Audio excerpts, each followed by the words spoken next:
Assalamu alaikum and welcome back to part 2 of Morning Break. We really hope you've enjoyed the show so far and stay tuned because we still have lots to come.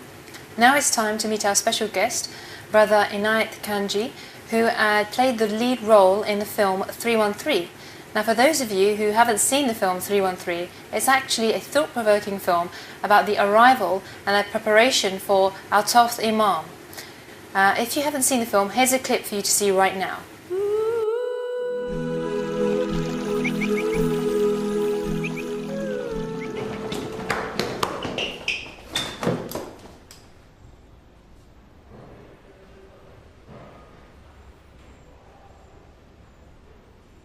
Late, get in here.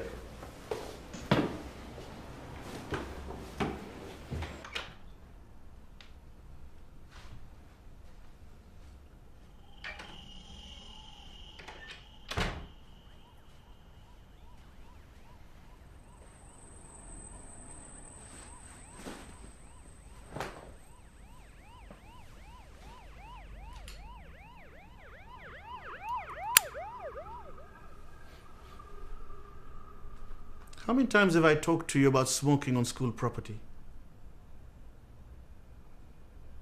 I've had it with your games, Ali. Do you realize how lucky you are that I haven't reported you for this? A basketball?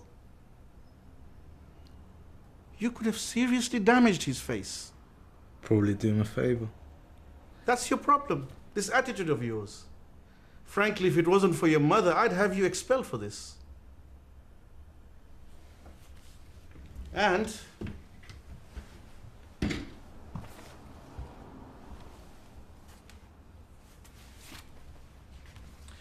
you can add an F to your recent list of achievements. Your Islamic studies assignment. Mr. Abidi tells me that you didn't even bother to answer the question. Why would a straight A student like you be struggling so much with a simple piece of AS coursework? It was a stupid question. You may not agree with them, but you will respect this institute and its teachings. The Mahdi, come on. I'm sick of your rubbish. In light of recent events, I'm afraid I have no choice but to suspend you. Again? Are you kidding me? Do you see me smiling? Just get out of my office.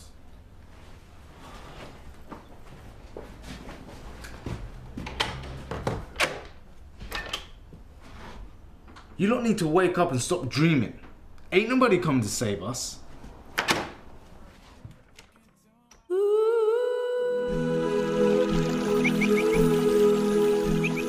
Now it's time to meet Brother Inayat.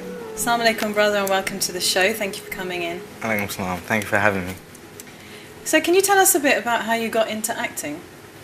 Yeah, sure. Well, initially I wasn't actually an actor by trade, or I didn't study drama or anything like that.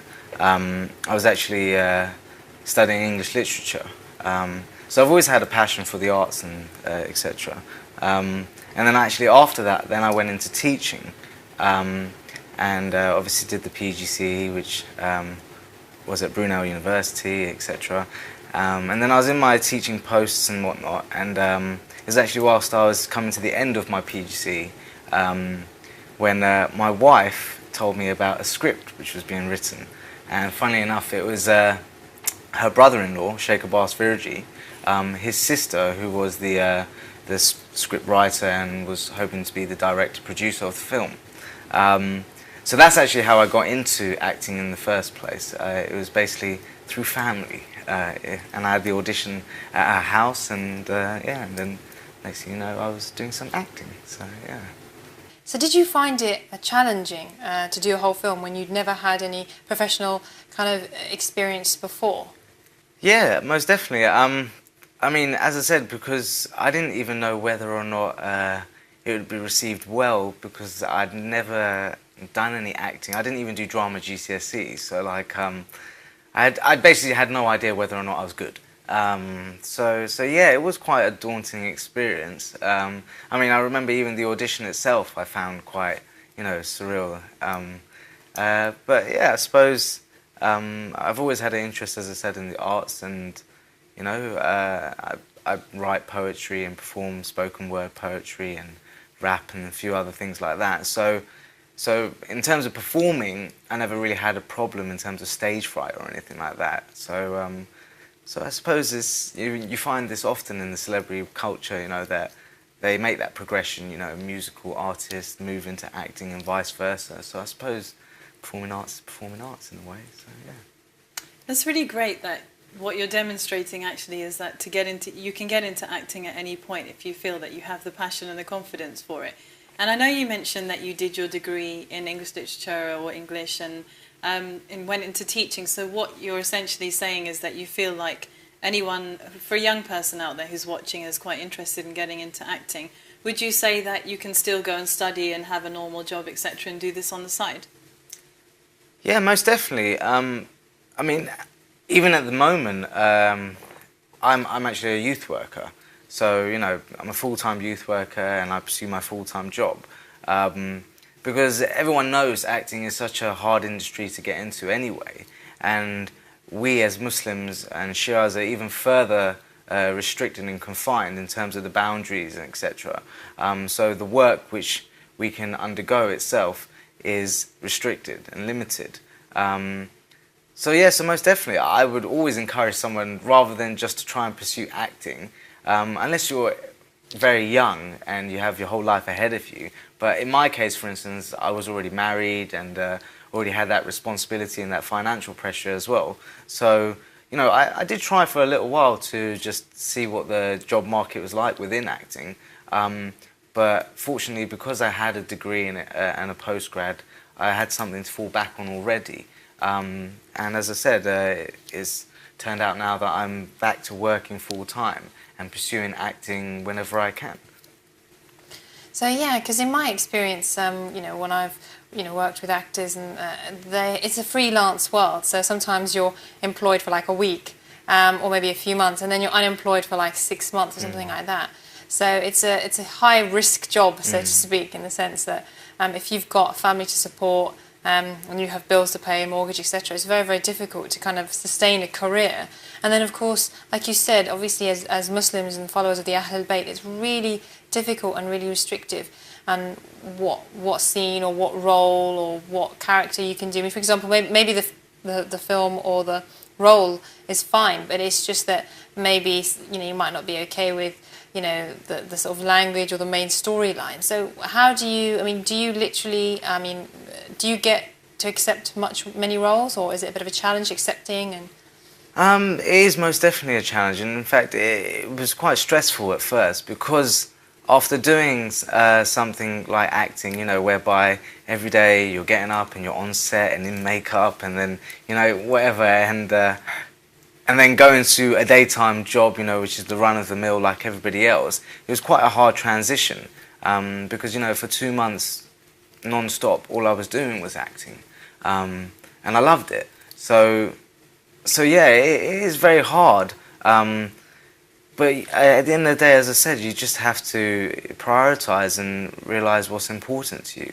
And first and foremost for me was my family, and therefore I had to take care of my financial needs. And as a result, you know, when looking for work, I was always thinking, I can't do that, I can't do that, I can't do that. And filtering everything which came my way, any offers which came my way. And you've got to have some strength as well within yourself, because it's very easy to, you know, take a role because you think it will bring you some sort of success or fame, and think that, you know, okay, it's only a small thing, it's only got something small in it which I'm disapproving of, or etc. But because, as I said, you know, acting is something which is, you know, a lot of young people's dreams, if you like. So you have to be strong about what you're going to, you know, put your face to, and put yourself to. You know, I mean, when I was looking for work, it's not, as you say, like necessarily just my role, but the whole body of work. What is the director's intentions? What message are they trying to send? You know, and a lot of the time, you know, there's subliminal messages or undercurrents which you wouldn't even pick up until it's actually put out on the TV or wherever it's being shown.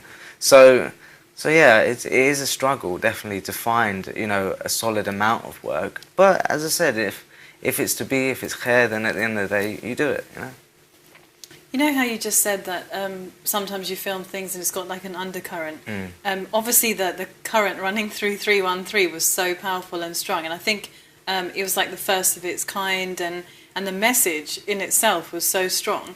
Now, I remember with us, we sat, and all of us cousins, my cousin's friends with Sheikh Abbas Firji, and he had a copy of it, and we all sat and watched it, and we were all like, whoa, afterwards, because it really makes you think, doesn't it? And I think that's it. Now it's a topic. The coming of the Imam is a topic that everyone covers, or tries to cover in majlis and things like that. But at the time, it was like quite new, I think, for a young person to be shown exploring that. Did you feel then that when you were part of the filming, that you yourself had to learn about the concept of our 12th Imam? Oh, definitely. I mean, obviously, Sheikh Abbas Firji being, you know, a family member of mine, you know, I have close relations with him before that, obviously. But just spending time with him within the film, because obviously he wrote a lot of it with the help of Sheikh Bahmanpour and obviously his sister. And there was a lot of research which was done for the film. You know, obviously putting the right and relevant messages across, but at the same time trying to make it entertaining. And that was a struggle in itself, because there's so much that you want to say and so much you need to educate your audience with that, you know, it can overtake almost sometimes. So there was a struggle with that in itself. But so as a result, I learned so much which I didn't know about, you know.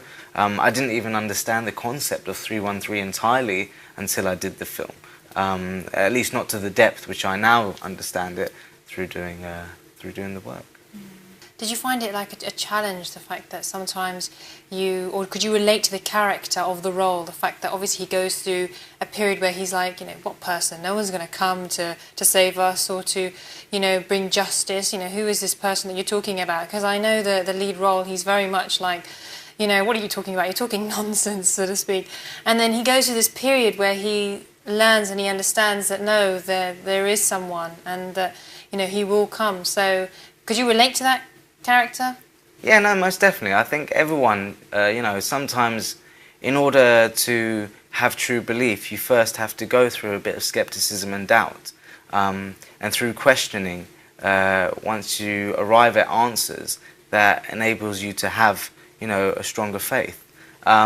So I can most definitely relate to the character, you know. Again, obviously the character being 16, 17, the issues which most adolescent teenagers go through. As I say, the young people I work with now as a youth worker and when I was a teacher.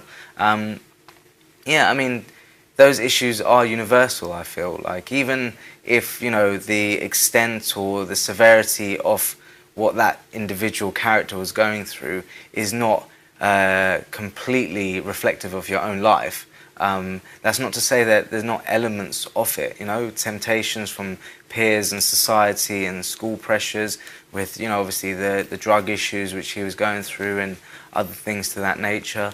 Yeah, so I definitely could identify and affiliate with the character. And so, talking of youngsters, you mentioned that you're a youth worker, and you obviously said that you took 2 months off to film. So did you have to take 2 months off, or were you not working at the time? And also, have any of the people you work with or young people seen the film?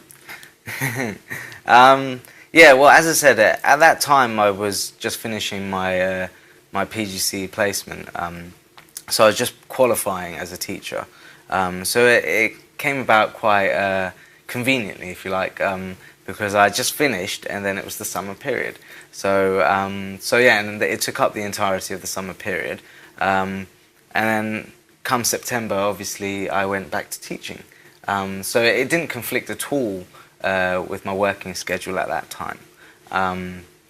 Yeah, then in the few years which I was a teacher then, many of my students saw it, which is quite embarrassing as well, because, you know, obviously to see myself as a 17-year-old, you know, and not wearing a suit and going to work, you know, in the way that they see me, was quite, you know, strange for them. So yeah, they would run into school and be like, "Oh, Mr. Kanji, I saw 3-on-3," and etc. etc. So yeah, it was nice. It was very nice, but at the same time, it was strange, that transition from being actor to teacher. So you were actually in your early 20s, but you were playing a 16-year-old. Yes. That is So correct. was that easy? Yeah, I mean, well, as I said, now I'm a youth worker. Partially the reason why I became a youth worker is because I wanted to get involved with young people in more of a social capacity than just educationally.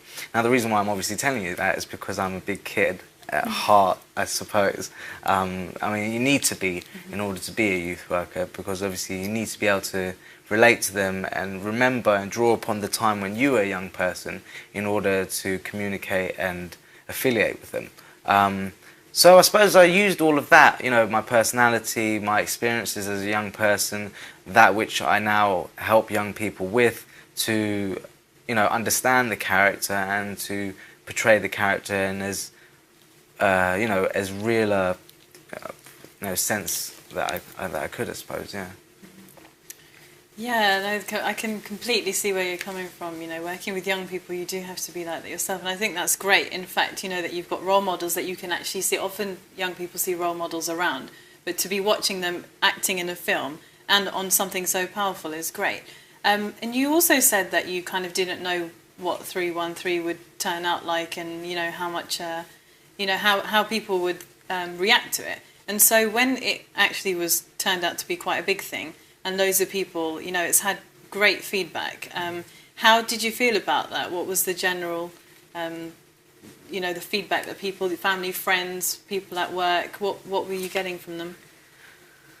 Well, it's really quite overwhelming. I mean, you can imagine, you know, because I wasn't necessarily a prominent member of the community in any way. Nobody really knew me as such, you know.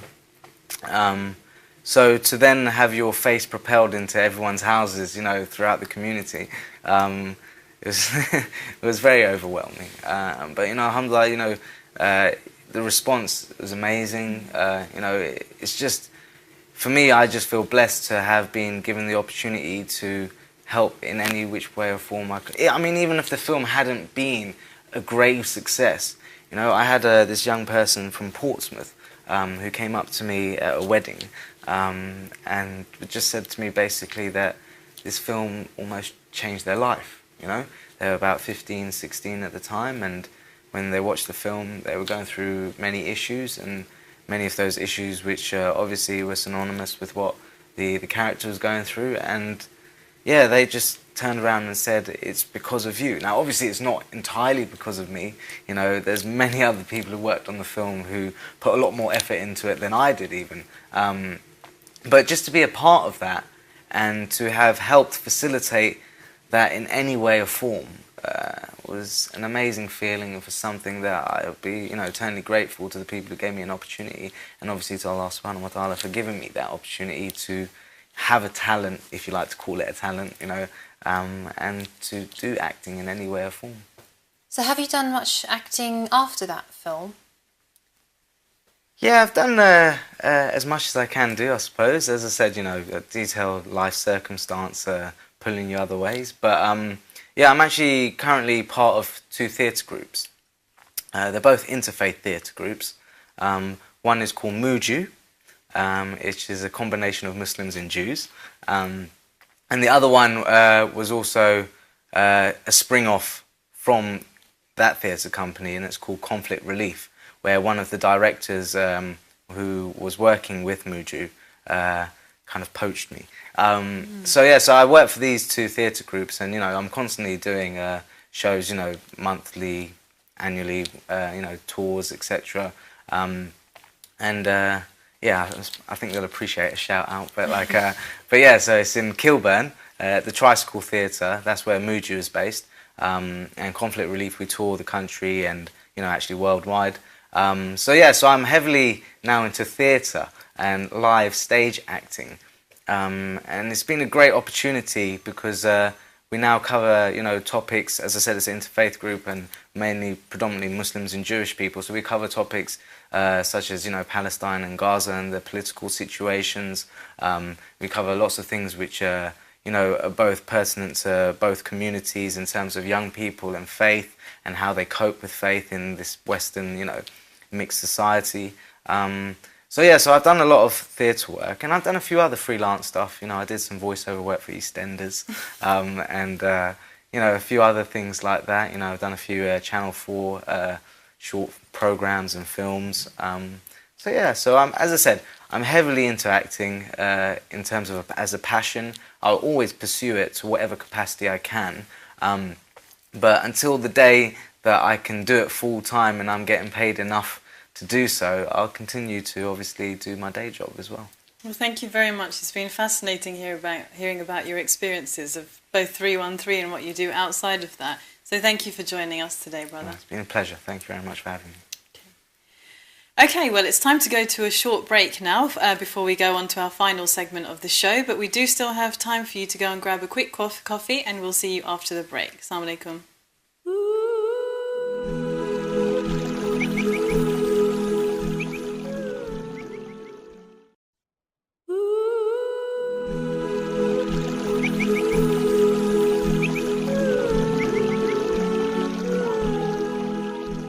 Assalamu alaikum and welcome back to part 2 of Morning Break. We really hope you've enjoyed the show so far, and stay tuned because we still have lots to come. Now it's time to meet our special guest, Brother Inayat Kanji, who played the lead role in the film 313. Now for those of you who haven't seen the film 313, it's actually a thought-provoking film.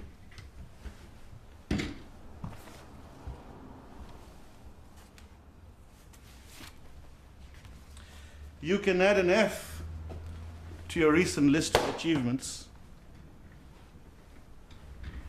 Your Islamic studies assignment. Mr. Abidi tells me that you didn't even bother to answer the question.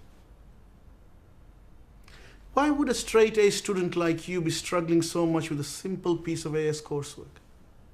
About the arrival and the preparation for our 12th Imam. If you haven't seen the film, here's a clip for you to see right now.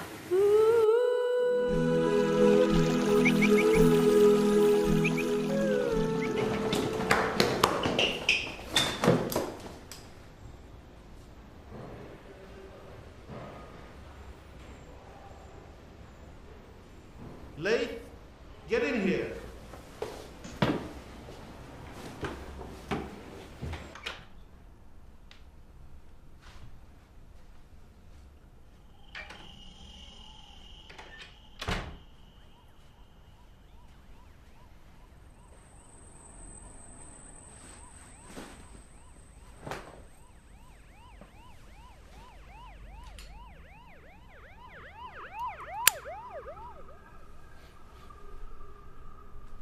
How many times have I talked to you about smoking on school property?